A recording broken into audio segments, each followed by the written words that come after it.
kahirapan o poverty. Ang kahirapan ay isang komplikadong kalagayan kung saan ang isang tao o komunidad ay walang sapat na pinansyal na yaman para matugunan ang mga pangunahing pangangailangan. Ang epekto nito ay higit pa sa kawalan sa pananalapi na nakakaapekto sa pangkalahatang kapakanan, oportunidad at dignidad ng tao. Ang kahirapan ay karaniwang nauunawaan at sinusukat sa dalawang magkaibang paraan. Relative poverty. Ang ganitong uri ng kahirapan ay binibigyang kahulugan batay sa pamantayang pang-ekonomiya ng isang partikular na lipunan. Itinuturing na relatively poor ang isang tao kung ang kita ng kanilang sambahayan ay mas mababa sa 50% ng karaniwang kita ng tao sa bansa. Sa ganitong kalagayan, ang pinakapangunahing pangangailangan lamang ang kayang matustusan. Sila ay dumadanas ng kawalan ng kakayahang magbayad para sa disenteng pabahay, mga bagong damit o mga gawaing panglibangan, kakulangan ng akses sa dekalidad na edukasyon o transportasyon, at pagkakaroon ng social exclusion at pakiramdam na napag-iiwanan kumpara sa mga pamantayan ng komunidad. Absolute poverty.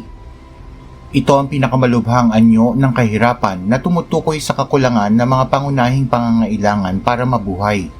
Ang mga taong nasa ganap na kahirapan ay nahihirapang makakuha ng mga mahalagang bagay, tulad ng sapat na pagkain, ligtas na inuming tubig at mga pasilidad sa sanitasyon.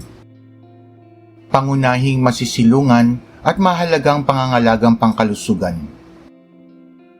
Ayon sa ulat ng Philippine Statistics Authority noong 2023, ang poverty threshold sa bansa ay itinakda sa 13,873 pesos kada buwan para sa isang pamilya na may 5 miyembro.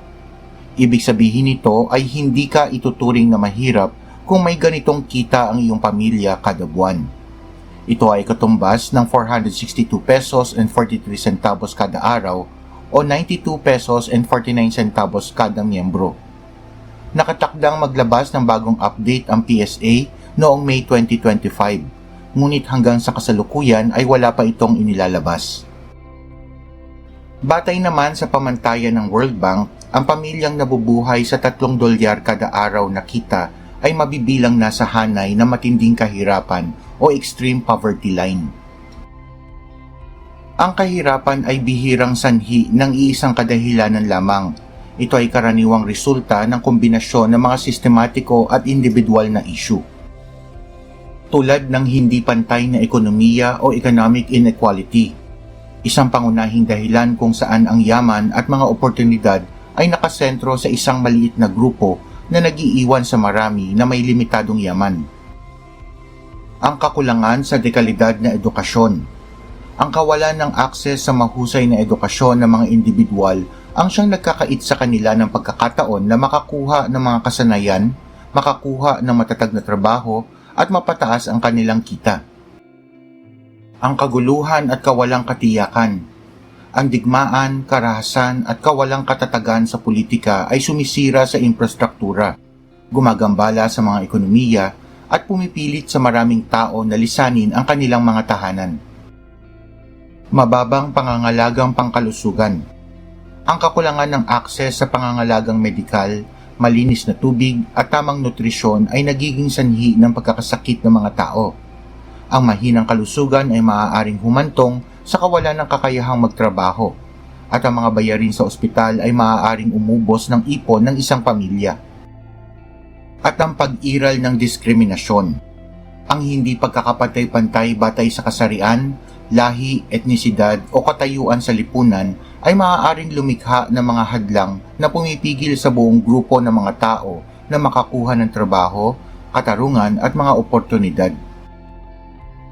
Ang mga epekto ng kahirapan.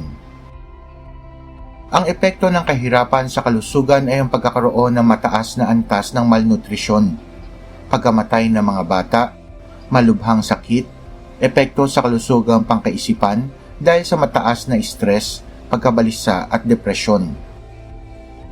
Ang kawalan ng seguridad sa pagkain. Ang pamumuhay na may palagi ang gutom o kawalang katiyakan kung saan manggagaling ang susunod na kakainin ay lubhang nakakaapekto sa pisikal at pangkaisipang pag-unlad ng isang bata. Edukasyon.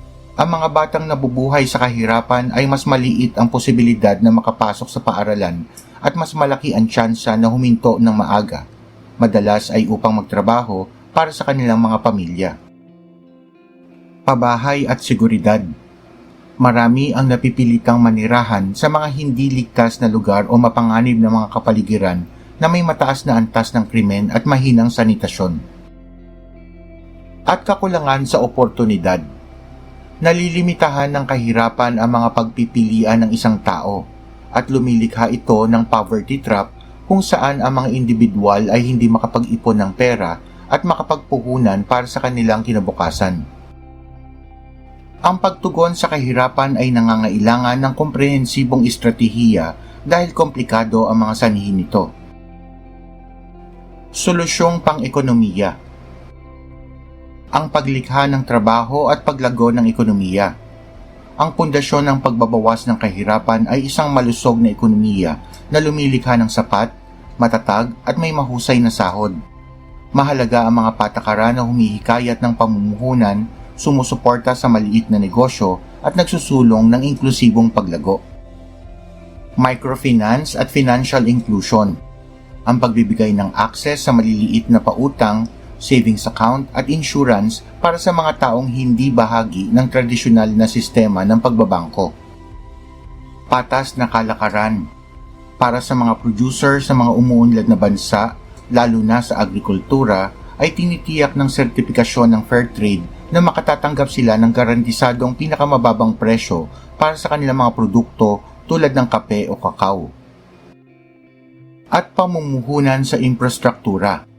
Ang pagtatayo ng mga kalsada, tulay, daungan at pagbibigay ng maaasahang kuryente at internet ay nag-uugnay sa mahihirap at mga liblib na lugar sa mas malalaking pamilihan. Nagbibigay daan ito sa mga magsasaka na maibenta ang kanilang mga kalakal para makarating ang mga tao sa trabaho at para makapagbukas ng mga bagong negosyo. Solusyong panlipunan. Kalidad na edukasyon at pagsasanay. Isa ito sa pinakamakapangyarihang kasangkapan upang labanan ang kahirapan. Nagbibigay ang edukasyon ng mga kasanayang kailangan para sa mga trabahong may mas mataas na sahod. Ang pagiging libre at madaling ma-access na primarya at sekundaryang paaralan. Ang pagtitiyak na ang mga batang babae ay may pantay na access sa edukasyon at ang pag-aalok ng pagsasanay na bokasyonal at teknikal para sa mga tiyak na kasanayan sa trabaho. Komprehensibong pangangalagang medikal. Ang mahinang kalusugan ay isang pangunahing sanhi at bunga ng kahirapan. Ang pagkakasakit ay maaaring pumigil sa isang tao na magtrabaho at ang mga bayarin sa ospital ay maaaring magbaon sa utang sa isang pamilya. Kinakailangan na magkaroon ng mga serbisyong pampublikong pangkalusugan tulad ng bakuna, malinis na tubig at sanitasyon. Abot kayang pangunahing pangangalagang pangkalusugan at mga programa para sa kalusugan ng ina at anak. Women empowerment. Kapag ang mga kababaihan ay edukado, malusog at may kakayahang lumahok sa ekonomiya, ay inaangat nila ang kanilang sarili, kanilang mga anak at ang kanilang buong komunidad mula sa kahirapan. At ang pagkakaroon ng sistema sa proteksyong panlipunan. Nagbibigay ang mga programang ito na mahahalagang pananggalang para sa mga pinaka-nangangailangan. Tulad ng pagbibigay ng pera o cash transfers sa mga mahihirap na sambahayan. Ito ay maaaring walang kondisyon o may kondisyon kung saan ay may matatanggap ang pamilya na pera kapalit ang pagtupad sa ilang pamantayan tulad ng pagpapanatili sa kanilang mga anak sa paaralan o pagpapatingin sa mga health centers. At universal basic income, isang mas bago at pinagdedebatihang ideya kung saan ang lahat ng mamamayan ay tatanggap ng regular at walang kondisyong bayad mula sa gobyerno na nagbibigay ng pangunahing pinansyal na batayan. Solusyong pampolitika. Tulad ng pagkakaroon ng mabuting pamamahala at laban sa korupsyon, inililihis ng korupsyon ang pera na nakalaan para sa mga serbisyong pampubliko tulad ng mga paaralan, ospital at kalsada. Kapag ang pondo ng bayan ay ninanakaw o nasasayang, ang mga mahihirap ang pinakakawawa. Ang paglaban sa korupsyon at pagsulong ng transparency ay nagsisiguro na ang mga yaman ay ginagamit ng epektibo para sa kabutihan ng publiko. Ang pagkakaroon ng progresibong sistema sa pagbubuwis. Ang pagdisenyo ng mga patakaran sa buwis kung saan ang mga may mas mataas na kita ay nagbabayad ng mas malaking porsyento ng kanilang kita bilang buwis.